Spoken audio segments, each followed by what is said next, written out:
Shamik's been injured, and he hadn't really been out there since we've gotten into pads. So when do you expect him back? I'm not sure.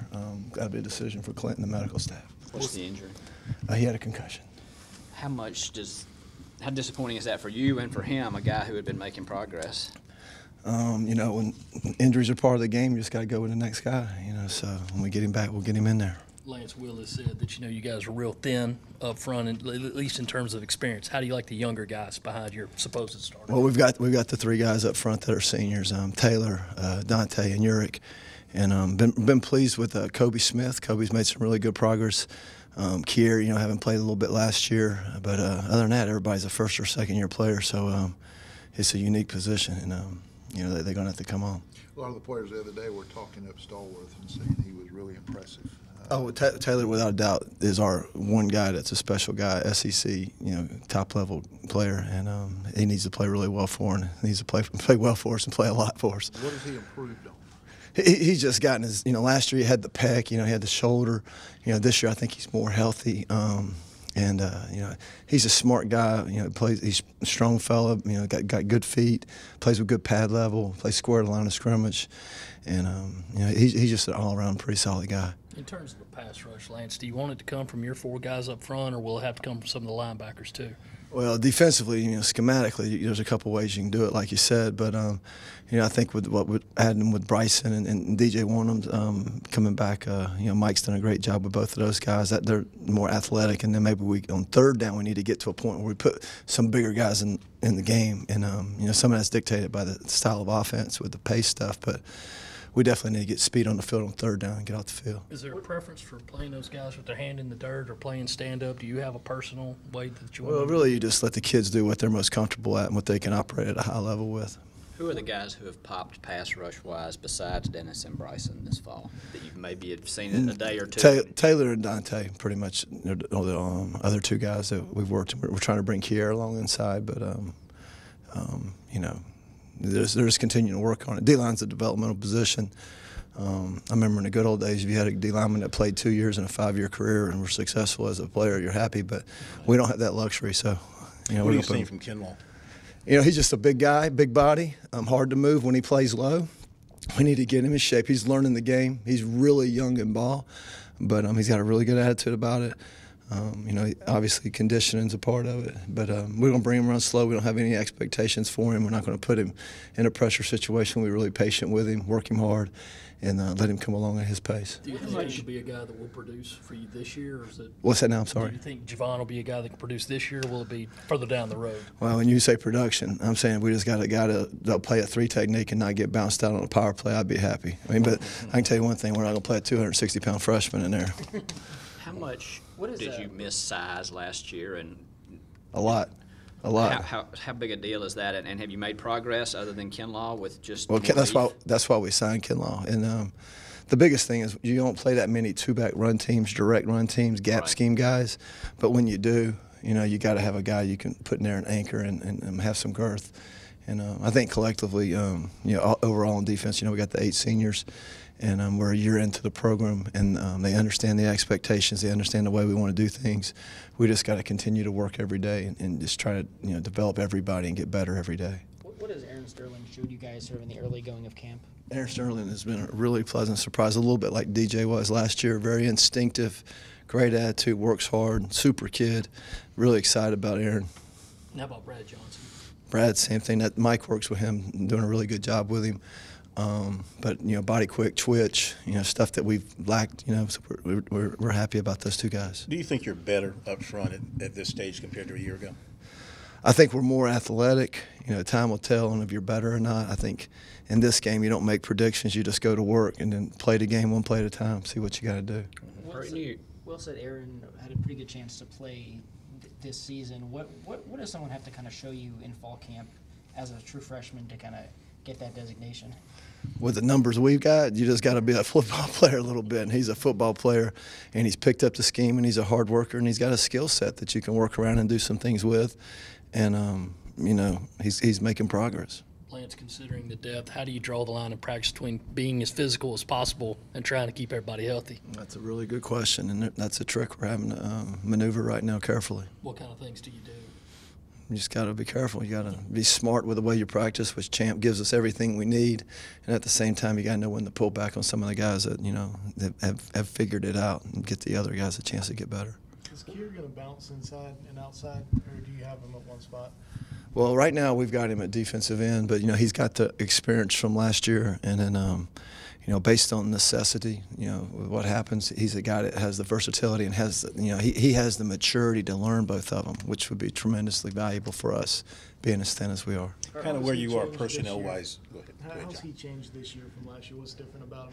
I think he's matured a little bit, in terms of just handling his business the right way. I mean, he still has moments like any second-year player would, but, he's working hard. He's a tough guy. He's done a good job in the weight room this summer. And, just got to keep working on his techniques and working on the intangibles that make good players. Considering how you feel about your personnel up front, you kind of feel like you're still coaching with an arm behind your back here because you don't have the depth and you don't have the personnel yet to go to battle?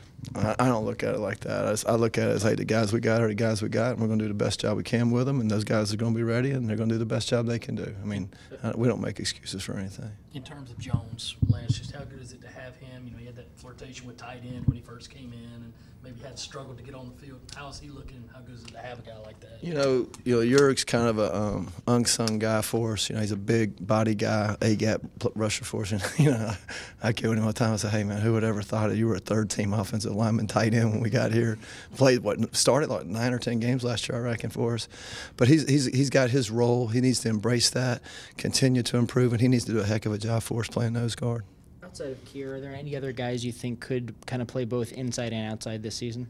Probably him and Dante are the two guys that, Dante's played some inside in the past. He's got some of that in his history. But then you don't want to shorten two positions by moving a guy. So we're going to make decisions based on how people are performing at every position and what's best for us. And, at the end of the day, everybody we got is probably going to have a chance to play just because of circumstance. And that's okay. Are any of your veterans appreciably bigger in terms of that girth that we're talking about from the off-season program? Or? I think when you're in your second year of your program, I think there's a lot of growth. I mean, the first year you're kind of setting a standard, you're communicating expectations and stuff, and they make some progress. But I think the kids did a really good job this year. Coach Tanner made it available where we could keep the big guys here the whole month of May as well as June and July. So they had from spring game, 1st of April, they have 4 months to work. I think Jeff and his people did a really good job in the weight room with them. So I think they're stronger. I think we're about the same size, really body weight wise. But really, playing up front, it's about being able to strain, which leads to your muscular endurance and stuff, because it's physically demanding because you're getting hit every play by big guys and you're having to press and strain and get off blocks, that kind of stuff. So it's demanding that way. And I think, like I said, I think they've done a good job working this summer. Now we're getting them in football shape. We're roughly a third the way through camp.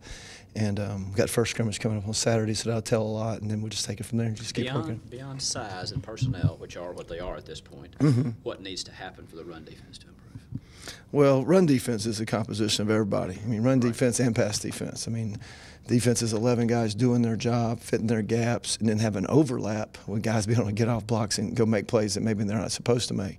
But I think our front seven will be better. I think our safety play will be better. And when last year we looked at all the big play runs and big play passes, looked at the breakdowns and why they were breakdowns, if they were schematic, if they were ability, if they were blown assignments, and it was a combination like it always is. But we just got to go play, do our job, each individual on defense, and that's what defense is. Don't make them earn it. Don't give them anything. Have you peeked ahead to NC State just to kind of see how your frontline guys are going to match up with their offensive line? Well, we've watched all of our opponents this summer and in the spring. And NC State's certainly a fine ball club. They got a lot of people back on offense, and got a veteran quarterback and a veteran offensive line. So we're going to have our work cut out for us. And right now we're just trying to get better at ourselves. And here down the road in a couple of weeks, we'll start getting ready for NC State as a team with our players. But certainly as coaches, we've watched them and have an idea of what they're going to do. Lance Will hadn't been shy about saying the defense was soft last year. Maybe they kind of didn't have the tackling. How much do the guys take that personally? How much do you mention that to them this year? Well, you challenge kids and you show them. Like when we first got here, being a Citadel grad, I showed them the Citadel game. I said, guys, this can't happen. And last year we talk about the way we finished the season. Can't happen. And I think they understand that, and they've grasped that. Now they got to go out and do something about it. And we got to put them in position to make plays and coach them up to be the best they can be. But at the end of the day, we're on the sideline, so they got to get after it. And when you got 8 seniors on defense, granted we're going to play a lot of young guys on defense too, but when you got 8 guys that are seniors on defense, hopefully the leadership will come through there. And I certainly think with a guy like Sky Moore, who's a special player in my opinion, I think that'll definitely help us as well. In terms of those seniors, do they all lead this team as a group, or is there one guy like a Sky, Dante, who's kind of taking that role? I've been really impressed with the collection of older guys as a group. I think they're a good group of kids. I think they work hard. I think football is important to them. I think they want to kind of be the group that turns the program back around the way it can be.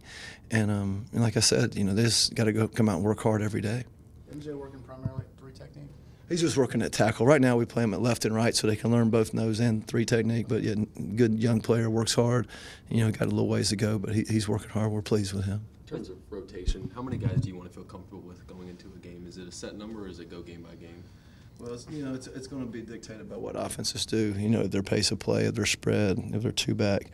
But ideally, you'd really like to play 5, 6 guys inside and 5 guys outside. But I don't know if we'll have that luxury, but that's what you'd ideally like to have. With Dante last year, it seemed like he was capable of some pretty high-level plays, the kind that kind of pop on film. But for him, is it just kind of finding more consistently and delivering that? Absolutely. Dante was a flash guy last year, and I told him, I said, you got to get out of your comfort zone and embrace him being the second guy. You need to step up and be a consistent performer every down out. And I think he's done a good job so far, and then we're pleased with the way he's working. Just we got to put him in position to make those plays. Obviously, defensive line is a spot where you roll a lot of guys, but do you have in your mind the set starters right now? No. No, we're still competing. Everybody's still competing, and I don't want any of them to feel comfortable like that they're entitled to anything. There is no entitlement. You earn what you get. Everything's important, and they need to understand that this is the best life lesson they can learn. All right, nobody's going to give you anything. You got to go get it. And that includes on this team and when you compete against another team. In games, how do you kind of regulate and dole out snaps on the defensive line? We talk about it as a staff based on what we're going to expect, and we adjust with what the teams are doing. But pretty much, you want the best players are going to play, and then you got to manage them through the fourth quarter, because once a big guy gets tired, once he's emptied his tank's empty, and then it ain't like he's going to rest 5 minutes and be back. So you got to manage him, have him fresh when you need him in the fourth quarter. All right, guys. Thank you, Lance. Thank y'all.